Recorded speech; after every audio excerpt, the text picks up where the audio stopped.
Boa tarde, meus amigos, boa tarde, minhas amigas.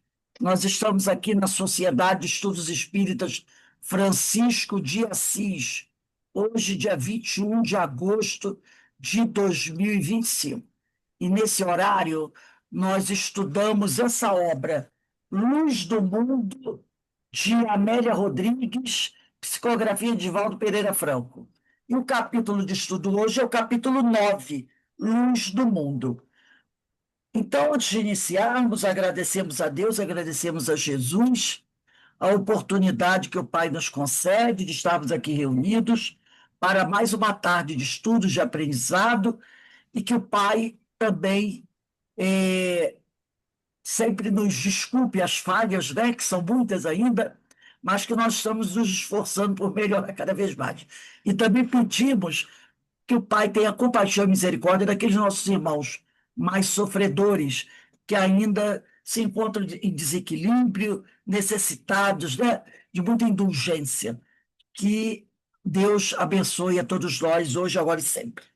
Bem, vamos começar o nosso estudo. Quem vai coordenar o estudo é a Denise, mas antes eu queria falar, Carmen, você pode fazer aquele negócio de hoje, que você faz sempre?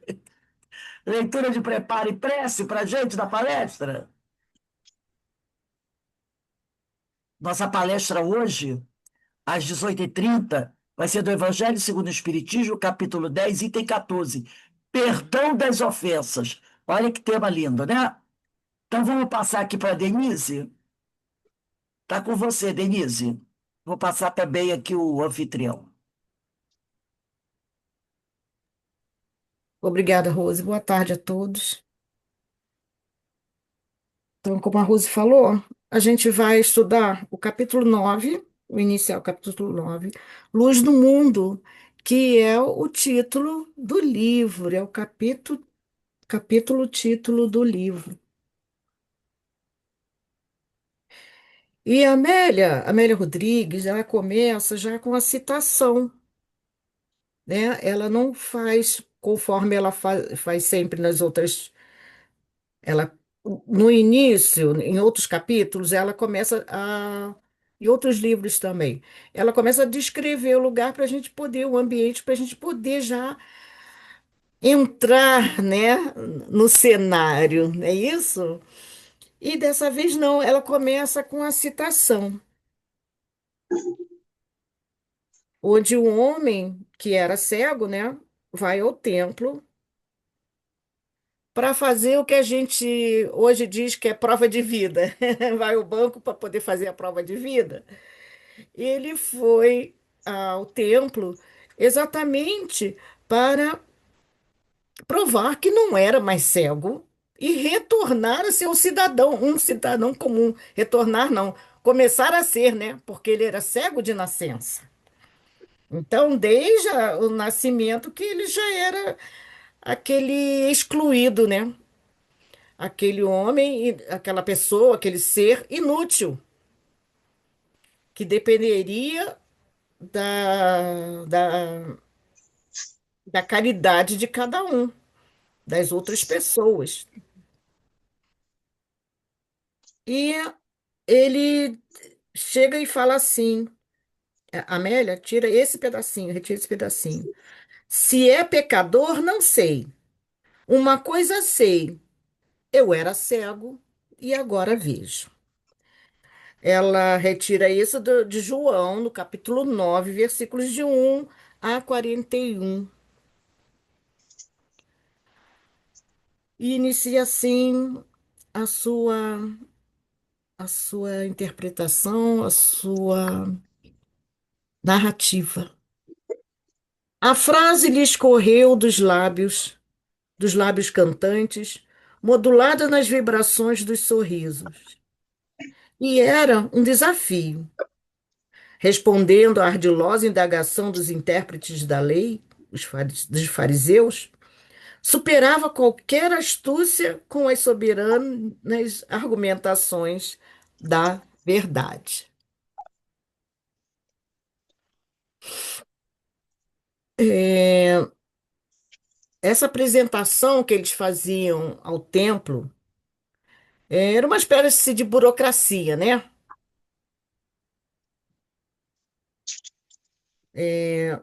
Era uma burocracia necessária para que eles voltassem a possuir a posição de cidadania. Os homens do templo, né, de várias formas já tinham tentado buscar tirar dar a Jesus a imagem daquele homem contrário às leis de Moisés. De várias formas eles estavam tentando fazer isso, né?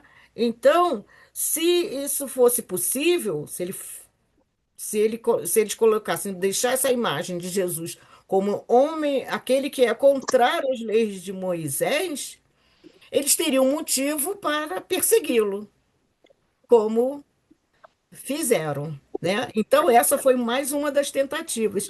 Então, eles estavam inquirindo do cego para querer ter certeza, né, que Jesus estava indo contra as leis. Porque era um sábado e a gente sabe que naquela época o sábado era sagrado, né? Então não se podia curar ao sábado, não podia trabalhar ao sábado, né? Seria o sábado dedicado a Deus, né? Aqueles olhos, continua ela, até há pouco apagados, agora transparentes e iluminados, viam. Não se acostumaram sequer ainda com a contemplação da paisagem. Os detalhes se perdiam na exuberância de cores e na diversidade das formas. O astro-rei, irisando com mil matizes, dantes jamais sonhados, fulgurava solto no céu claro, imenso, inimaginável para ele.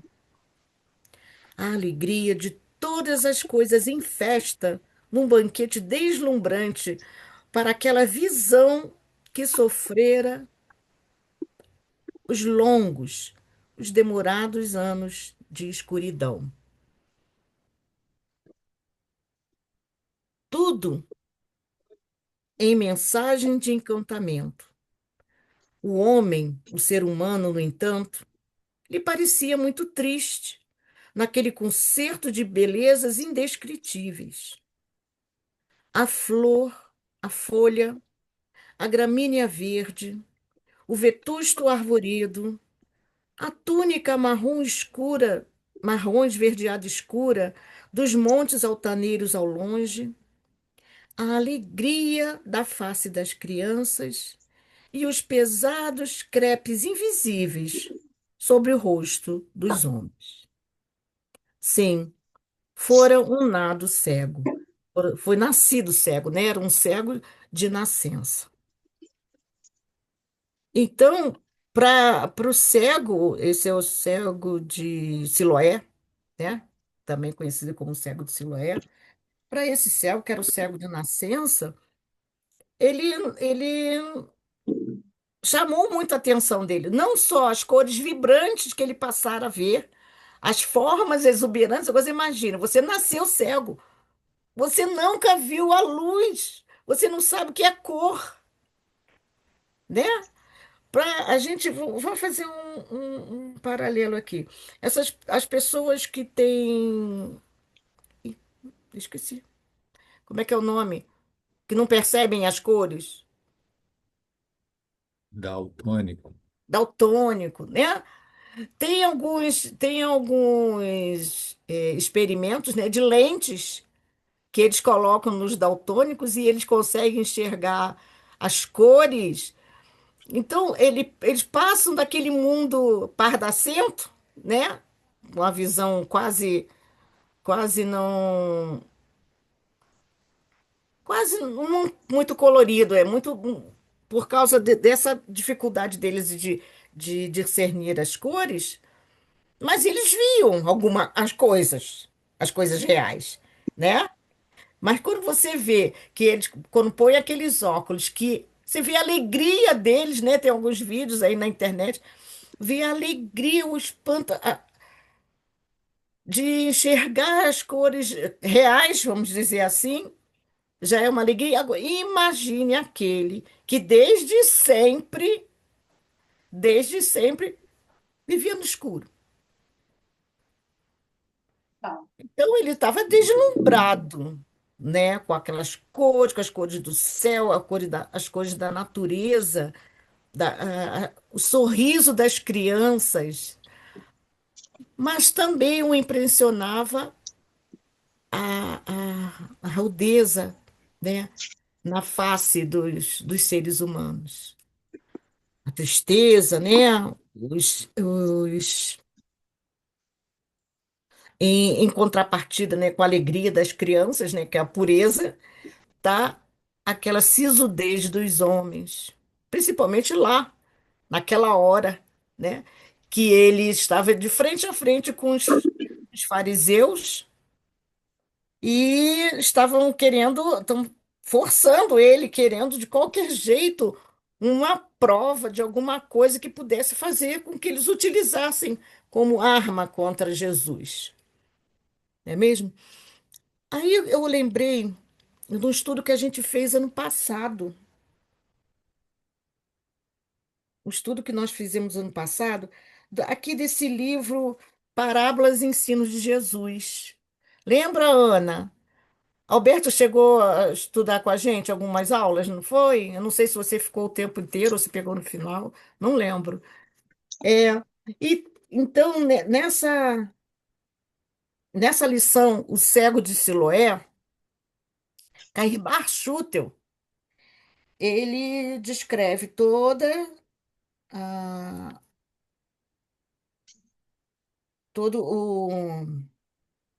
o relato de João, evangelista, né, que é o capítulo 9, item de 1 a 41.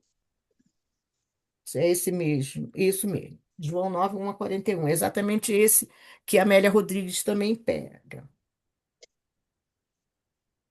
E ele trabalha em cima dessa passagem, tá?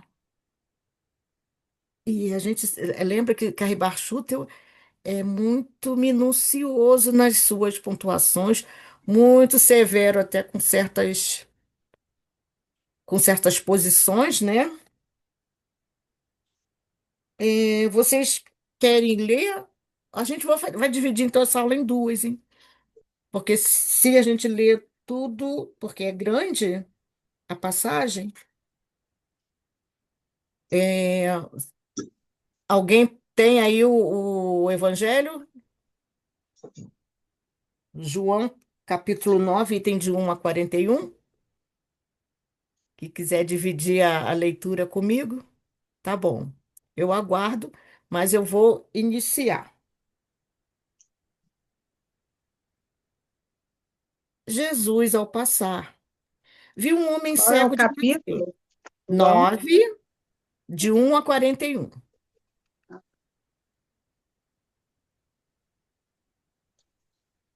Tá bom. Eu espero um pouquinho vocês. é, Eu devia ter pedido antes, né, gente? Isso aí. Obrigada, Alberto. Jesus, ao passar, viu um homem cego de nascença. Perguntaram-lhe seus discípulos: Mestre, quem pecou para que este nascesse cego? Ele ou seus pais? Respondeu Jesus: Nem ele pecou, nem seus pais. Mas isso se deu porque as obras de Deus nele sejam manifestas. É necessário que façamos as obras de quem me enviou enquanto é dia. Vem a noite, quando ninguém pode trabalhar. Estando eu no mundo, sou a luz do mundo. Tendo assim falado e fazendo lodo com saliva, aplicou-o nos olhos do cego, dizendo: Vai lavar-te no tanque de Siloé, que quer dizer enviado. Ele foi, lavou-se e voltou com vista. Então os vizinhos, os que dantes o conheciam de vista como mendigo, perguntavam: Não é este o que se assentava para mendigar? É ele mesmo, respondiam uns. Não é, mas é parecido com ele, diziam outros. Porém, ele dizia: Sou eu mesmo. Perguntaram-lhe, pois, como te foram abertos os olhos? Respondeu ele: Aquele homem chamado Jesus fez lodo, ungiu-me os olhos e disse: Vai a Siloé e lava-te. Então fui, lavei-me e fiquei vendo. E eles perguntaram: Onde está ele? Respondeu: Não sei. Alberto, pode ler um parágrafo para a gente? Sim, é o 13, né? Aqui é a tradução do Haroldo, tá? É um pouquinho diferente Tá do bom, teu. não tem problema. É. Eles conduzem o que antes fora cego aos fariseus. E era um sábado, o dia em que Jesus fez o barro e lhe abriu os olhos. Novamente, então, também os fariseus lhe perguntaram como recobrar a visão. Ele lhes disse: Aplicou barro sobre os meus olhos? Lavei-me e estou vendo. Alguns dos fariseus então diziam: Este homem não está junto de Deus, porque não observa o sábado. Outros diziam: Como pode o homem pecador fazer tais sinais? E havia divisão entre eles. Assim, diziam novamente ao cego: O que tu dizes a respeito dele, já que abriu teus olhos? Ele disse: É profeta. No tocante a ele, então, não creram os judeus que fora cego e recobrara a visão, até que chamaram os genitores daquele que recobrara a visão e os interrogaram, dizendo: Este é o vosso filho? Qual vos dizeis ter sido gerado cego? Como então está vendo agora? Desse modo, em resposta, disseram os genitores dele: Sabemos que este é o nosso filho e que foi gerado cego. Como está vendo agora, porém, não sabemos.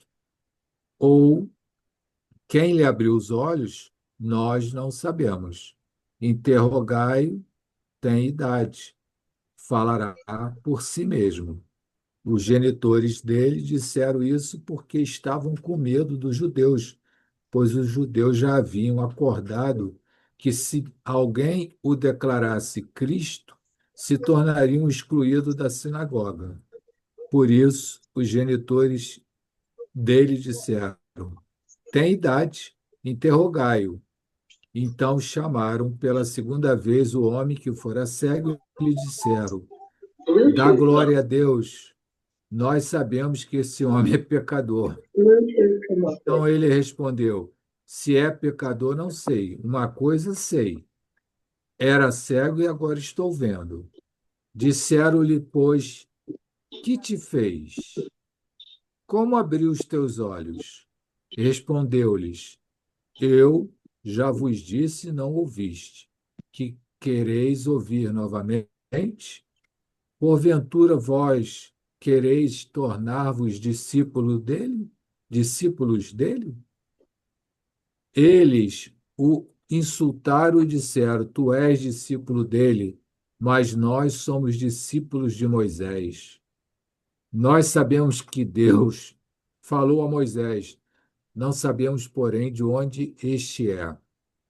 Em resposta, o homem lhe disse: Nisto, pois, está o maravilhoso, que vós não saibais de onde ele é, e ele tem aberto meus olhos. Sabemos que Deus não ouve pecadores, mas se alguém é adorador de Deus e faz a sua vontade, a esse ele ouve. Desde sempre não se ouviu que alguém tenha aberto os olhos de um cego de nascença. Se este homem não tivesse junto de Deus, não poderia fazer nada.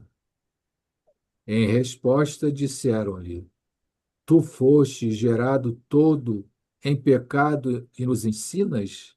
É muito orgulho desses fariseus, né? E o expulsaram.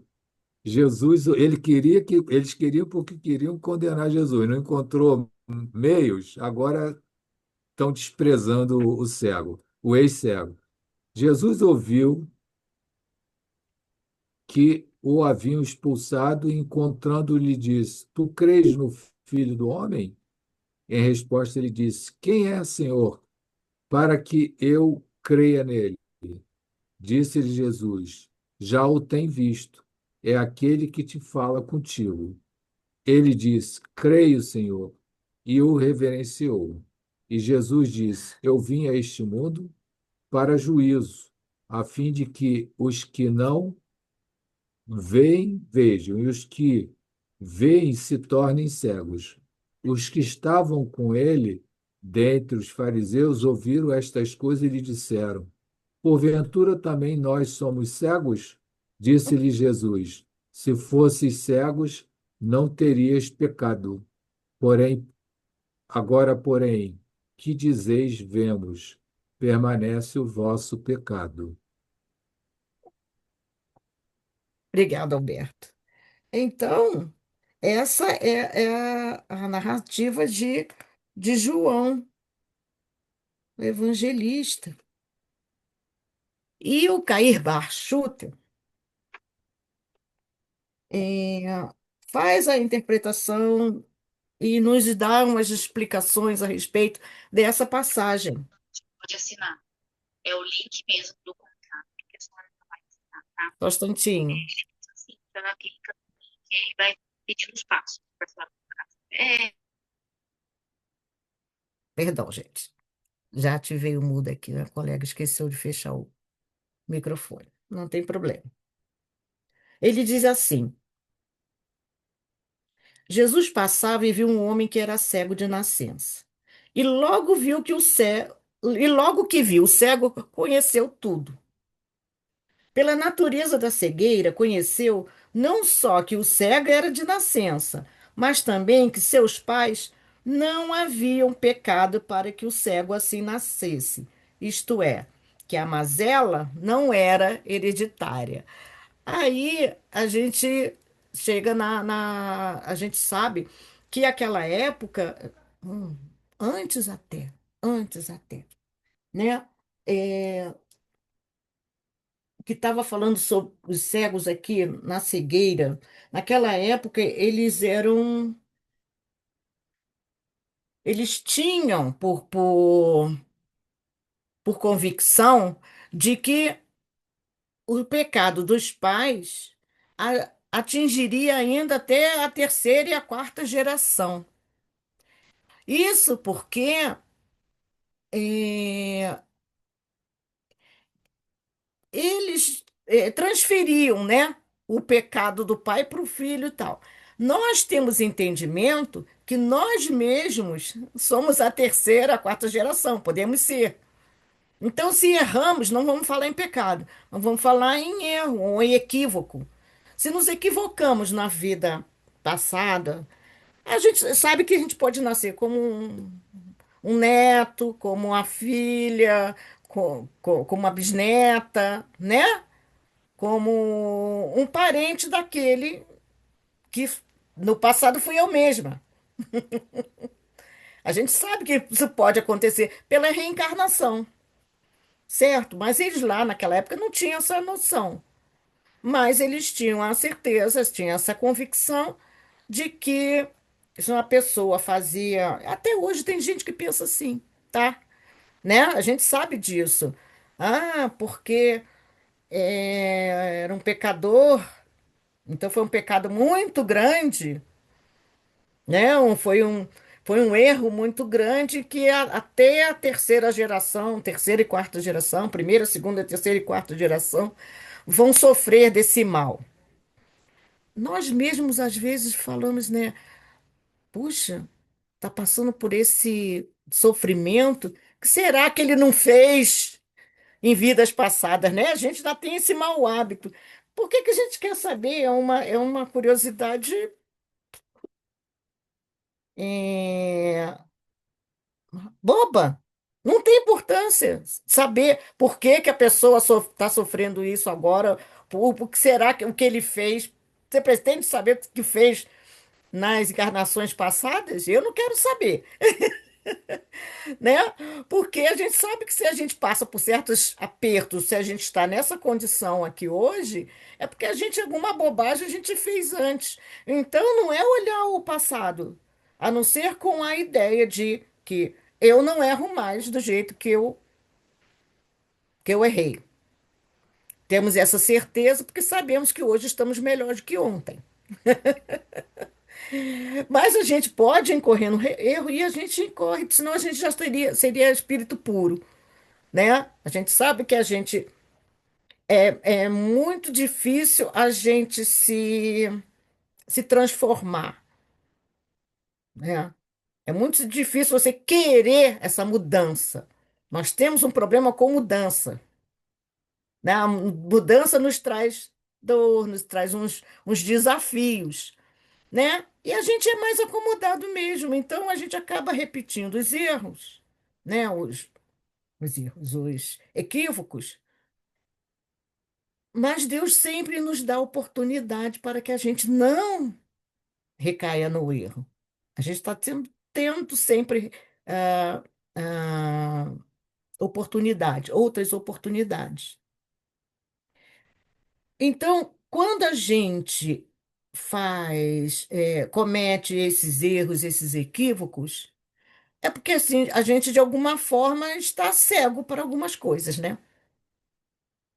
Cego na alma, cego moralmente. Porque a gente imagina, caramba, eu fui uma das guerreiras de... Oh, meu Deus, esqueci. Jesus Gonçalves, ano passado, era o... Me fala aí qual o bárbaro que ele era, esqueci, Alberto. Não, você... Alarico. Alarico, perdão. Eu fui uma das guerreiras de Alarico. Então eu sei que eu ceifei muitas vidas e fiz muita violência. Então, eu sei que algumas coisas eu ainda tenho, que eu não sou mais aquela. Mas eu sei que muitas coisas eu fui mudando e ainda tem algumas coisas para ressarcir ainda. Senão, já estaria em outro planeta, certo? Pô, pela riqueza dos mundos habitados que a gente tem aí. Mas sei que também tive várias oportunidades e fui melhorando. Então, nós espíritas temos a certeza de que não existe esse do pecado, né, ser passado de geração em geração por culpa do pecado de um, né? Mas sabemos que a reencarnação nos traz a oportunidade de ressarcirmos esses erros do passado. Mas naquela época eles não pensavam assim, né? Bom, então, o cego aqui também é aquele que dá a visão obscurecida, mas a visão moral obscurecida, né? Não é só o cego de material, dos olhos materiais, né? Obscurecida pelo orgulho, pelo egoísmo, pela vaidade e outros tantos coisas que a gente sabe que, que a gente ainda é, mas que a gente pretende se melhorar como pessoa, se melhorar como espírito, então nós pretendemos extirpar, né? Como a gente estudou com a Rose ontem, extirpar essas,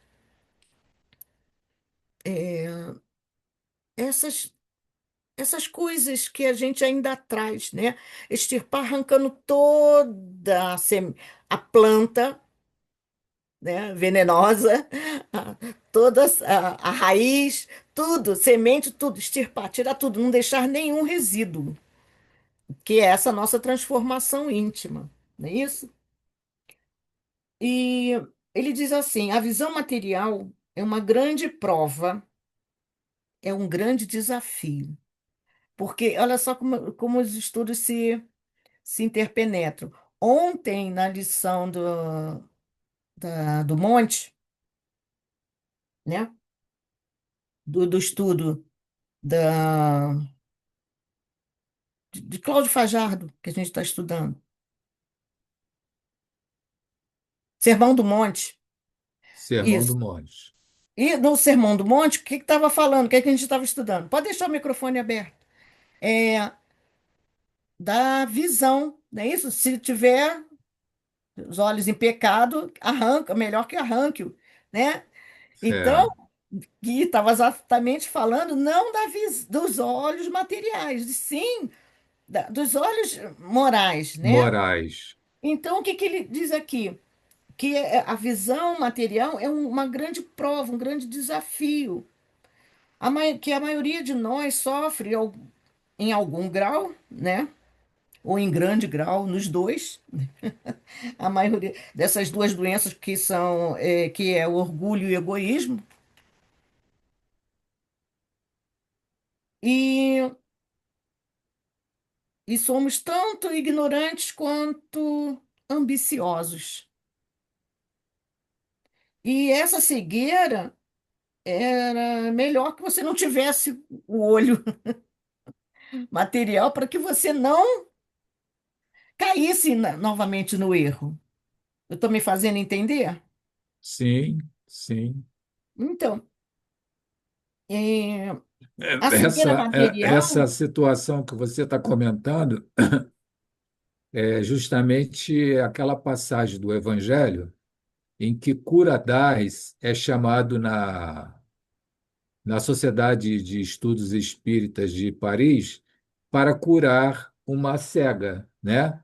E isso, aí ele diz que às vezes é preferível você se manter cego, mas com a alma livre, para poder enxergar com a alma do que tu ter os olhos que vão te levar que vão te levar ao erro, a, né? é o erro, né? Porque o olho permite você enxergar as coisas, fazer julgamento, ao passo que E você, sem a visão, você está voltado para dentro, com a possibilidade de se voltar para Deus, né? isso mesmo, aqui está o Evangelho, nessa parte. Bem-aventurados que têm puro coração, é do capítulo 8. Bem-aventurados que têm fechado os olhos, que onde cura das dá essa grande, ai, essa grande lição para gente, né? No item 20, que exatamente você concluiu, aí, descreveu exatamente o que eu ia falar. Tá vendo como é que a gente é ligado no pensamento? Isso. Então, essa cegueira material que se refere cura das é o nosso grande desafio. É reencarnar e enxergar, não é um grande desafio?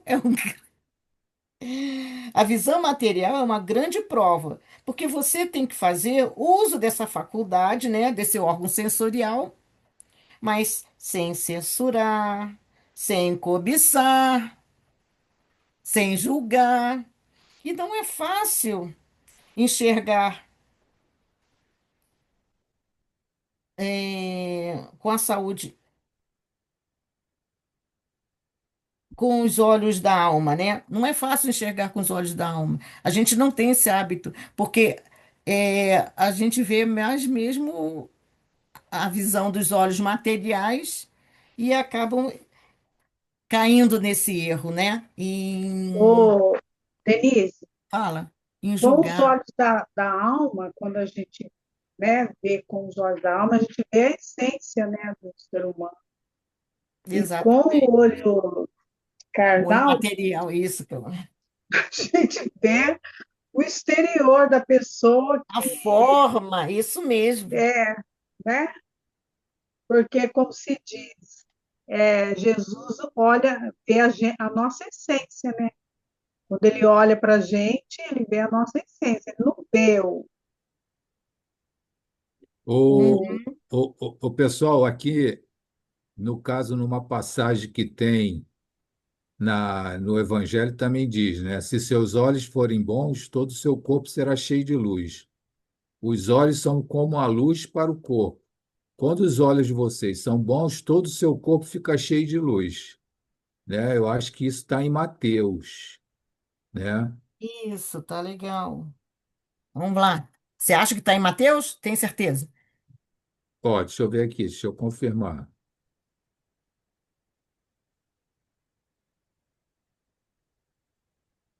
Tá, Mateus 9, é 29? 6:22. Ah, 6, 22. Tá, ok. É mais um, acrescentando ao nosso estudo, mais um item de confirmação, né? No livro Renúncia, vocês leram o livro Renúncia?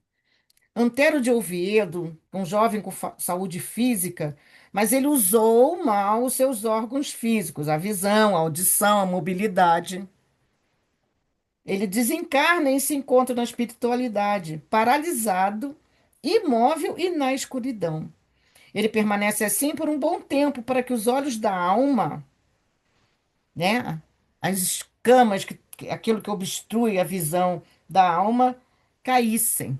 Ele ficou um bom tempo na escuridão para que ele enxergasse com os olhos da alma. É, no, no Caibar Schutel, mais à frente, é um texto muito bom, né? Ele analisa três proposições para saber assim, que ele fala, é, será que isso é a pergunta dos seguidores de Jesus era exatamente essa. Será que havia pecado os pais dele para que ele nascesse cego, né? Aí o Caíba faz três proposições, três coisas que a gente pode supor, três suposições. Que a cegueira de nascença é produzida pelos pecados dos pais, como eles pensavam naquela época. Que a cegueira de nascença é produzida por pecados do próprio cego, né? Que é bem provável essa opção. E que a cegueira de nascença é graça de Deus para que suas obras sejam manifestas. Ele faz essas três proposições.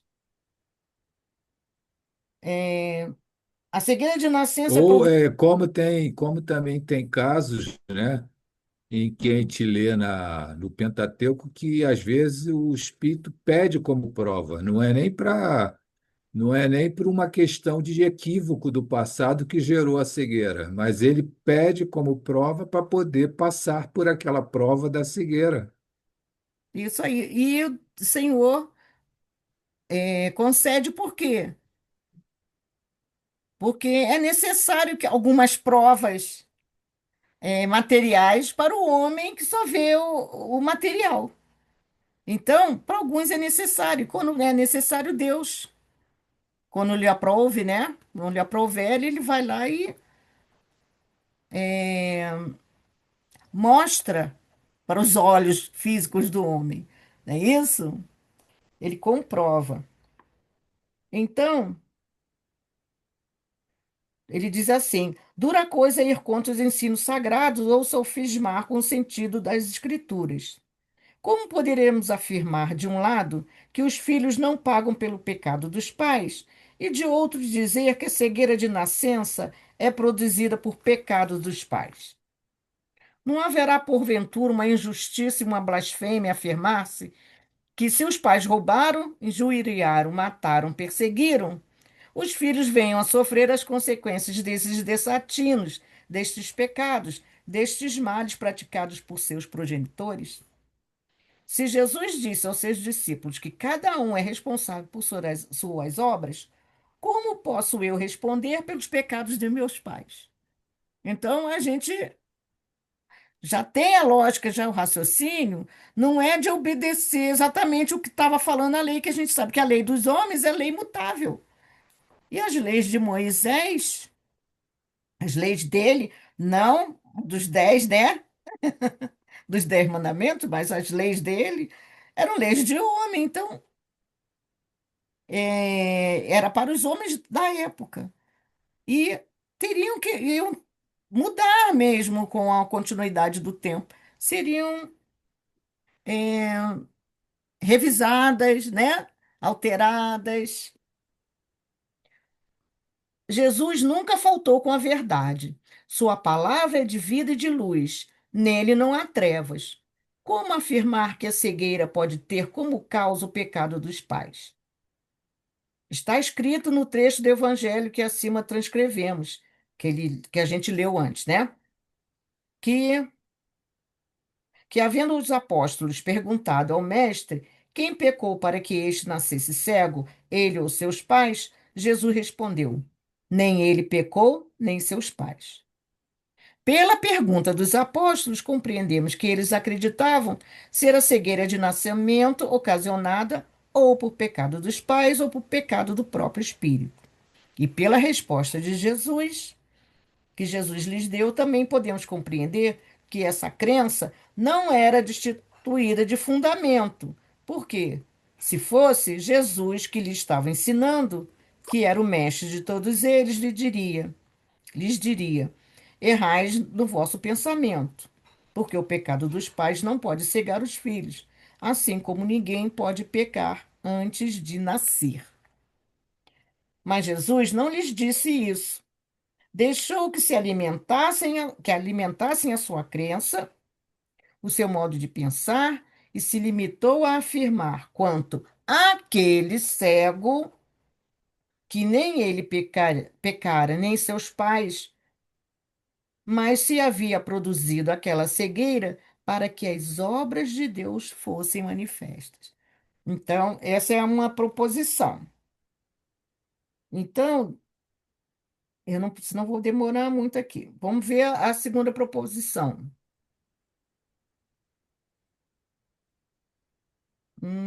Aqui ele fala que os pais não podem, que esses pais que erraram são responsáveis por desviar o seu filho do bom caminho, né? Os seus filhos do bom caminho. Então, não, a responsabilidade dos pais é essa, mas Pelo não o exemplo. pecado deles, é o exemplo, e não que o pecado deles iria para os seus descendentes, né? Os seus filhos. Bom, gente, como a hora passou rápido, a gente vai parar por aqui. Nós apenas começamos a ler o capítulo de a Amélia Rodrigues e vamos deixar marcados aí, deixa eu pegar um lápis, para o dia 28, né? Esse parágrafo. Criado na cegueira do mundo, a gente parou aqui. Sim, fora um nado cego, né? Um nascido cego ou um cego de nascimento. Tá ok? Que pena, não deu tempo para quase nada. O assunto é muito empolgante, né? A Amélia Rodrigues nos traz essa lição com uma poesia, com um sentimento muito grande e nos esclarece grandemente a respeito de todas esses pensamentos que a gente tem equivocados, que às vezes a gente acaba repetindo, né? As palavras de só de tanto que a gente ouviu a mesma coisa, mas a gente tem que parar e pensar, como Jesus, né? De forma diversa a toda. Eu prefiro ser como